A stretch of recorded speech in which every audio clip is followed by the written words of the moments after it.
Hello friends, ज्ञान मंत्र में आप सबका स्वागत है। आज का हमारा विषय है सर्वनाम। अब सर्वनाम की परिभाषा बहुत सरल है। हम इन्हें सरल शब्दों में दे सकते हैं। संज्ञा के स्थान पर प्रयुक्त होने वाले शब्द सर्वनाम कहलाते हैं, अर्थात वह शब्द जिनका प्रयोग संज्ञा के स्थान पर किया जाता है वह होते हैं हमारे सर्वनाम। अब इसमें विभिन्न प्रकार के शब्दों का प्रयोग किया जाता है। मैं, तू, आप, यह, वह, कोई, कुछ आदि। अब ये सारे ही शब्द हैं हमारे सर्वनाम। अब इन्हें हम वाक्य के द्वारा समझते हैं। पहला वाक्य देखिए, राम खेलकर आ गया है, अब वह पढ़ेगा। अब यहाँ पे राम जो है, राम हमारा है संज्ञा। हमने कहा राम खेलकर आ गया है, फिर कहा अब वह पढ़ेगा। हमने ये तो नहीं कहा अब राम पढ़ेगा। अगर हम ऐसे बोलते अब राम पढ़ेगा तो वाक्य बहुत अटपटा सा लगता। उसकी जगह पे हमने प्रयोग किया है वह, अर्थात हमने संज्ञा के स्थान पर किसी और शब्द का प्रयोग किया है, तो ये वह हमारा कहलाएगा सर्वनाम। तो वही चीज मैं आपको समझाना चाहती हूँ, जब संज्ञा के स्थान पर किसी अन्य शब्द का प्रयोग किया जाता है तो वह सर्वनाम कहलाते हैं। अब दूसरा वाक्य देखिए, अमन ने अपने दोस्तों से कहा मैं भी खेलूंगा। अमन हमारा है संज्ञा। उसने कहा मैं भी खेलूंगा, ये तो नहीं कहा कि अमन भी खेलेगा। अगर ऐसे बोलता अमन भी खेलूंगा तो कितना अजीब लगता। उसने कहा मैं भी खेलूंगा। अब ये मैं शब्द है हमारा सर्वनाम, जिसका प्रयोग संज्ञा के स्थान पर किया गया है। सर्वनाम के 6 भेद होते हैं। अब देखिए कौन कौन से हैं। पुरुषवाचक सर्वनाम, निश्चयवाचक सर्वनाम, अनिश्चयवाचक सर्वनाम, संबंधवाचक सर्वनाम, प्रश्नवाचक सर्वनाम और निजवाचक सर्वनाम। अब इन्हें एक्सप्लेन करते हैं। हमारा पहला जो सर्वनाम था वह है पुरुषवाचक सर्वनाम। अब इसकी परिभाषा देखिए, वक्ता, श्रोता और अन्य व्यक्तियों के लिए जिन शब्दों का प्रयोग किया जाता है उन्हें पुरुषवाचक सर्वनाम कहते हैं। अब वक्ता कौन होता है? जो बात कर रहा है।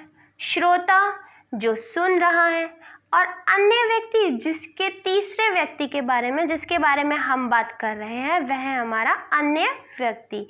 अब इन लोगों के लिए जिन शब्दों का प्रयोग होता है वह हमारे पुरुषवाचक सर्वनाम कहलाते हैं।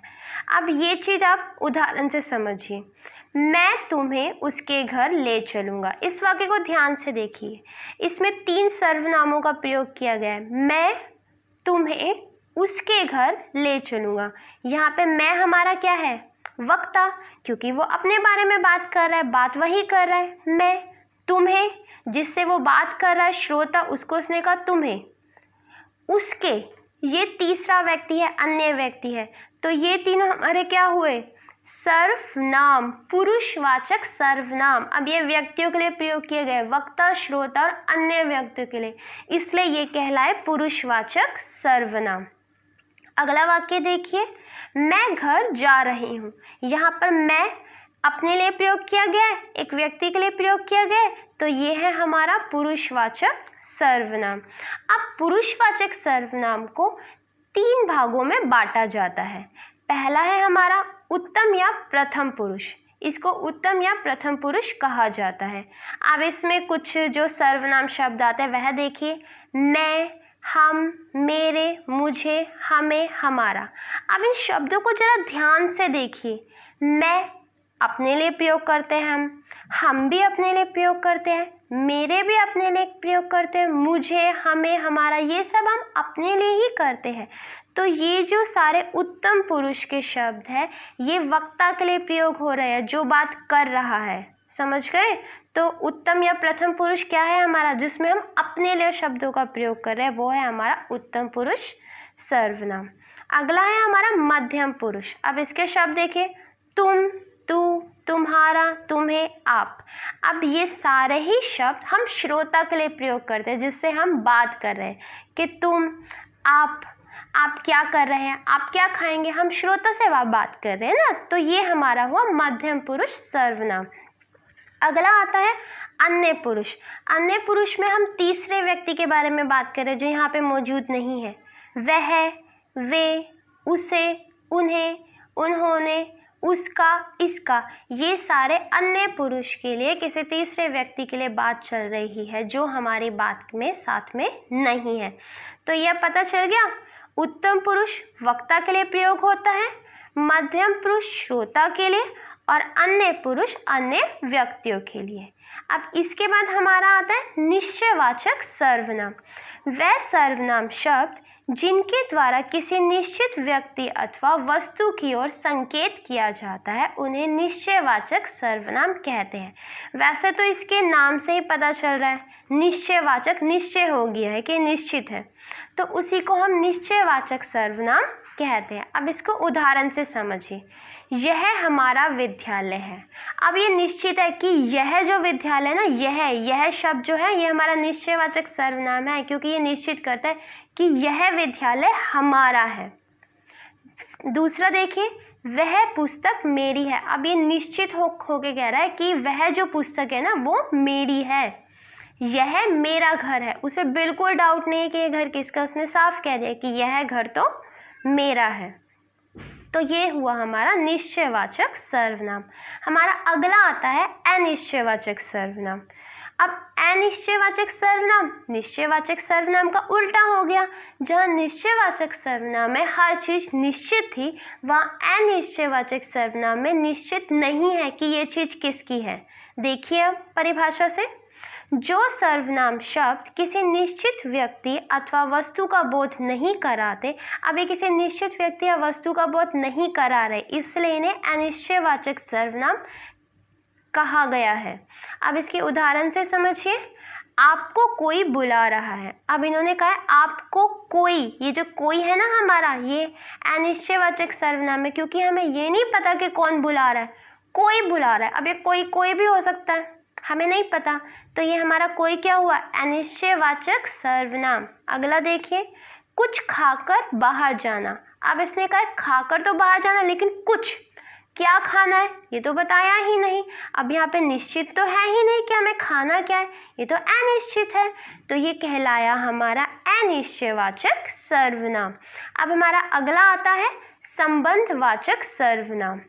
संबंधवाचक जो दो चीजों में संबंध बांध रहा है। चीजों को ना शब्दों से समझने की कोशिश क्या करो, शब्दों में उसका पूरा अर्थ छुपा होता है।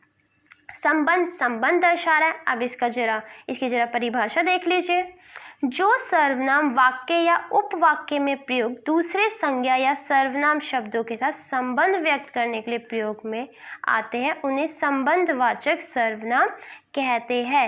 ये एक वाक्य का दूसरे वाक्य से संबंध दर्शा रहे हैं, इसीलिए इन्हें संबंधवाचक सर्वनाम कहा जाता है। इनमें कुछ शब्दों का प्रयोग होता है, जैसे जो सो, जैसा वैसा, जिसकी उसकी। अब इसे उदाहरण से देखिए। जैसा करोगे वैसा भरोगे। अब यहाँ पे संबंधवाचक शब्द है हमारे जैसा और वैसा, ये दोनों संबंधवाचक सर्वनाम हैं, क्योंकि ये एक वाक्य का दूसरे वाक्य से संबंध दर्शा रहे हैं। जैसा करोगे वैसा भरोगे। अगला वाक्य देखिए, जिसकी लाठी उसकी भैंस। जिसकी उसकी संबंध दर्शा रहा है कि जिसकी लाठी है उसकी भैंस है। दो वाक्यों में संबंध बना दिया इन्होंने। अब अगले पे आते हैं प्रश्नवाचक सर्वनाम। जिन सर्वनाम शब्दों से किसी प्रश्न का बोध होता है उन्हें प्रश्नवाचक सर्वनाम कहते हैं। पहले तो इसके नाम से ही पता चल गया था कि इसमें प्रश्न पूछा जाएगा, है ना। प्रश्नवाचक मतलब जिसमें प्रश्न नजर आए। अब इसको उदाहरण से समझ लीजिए।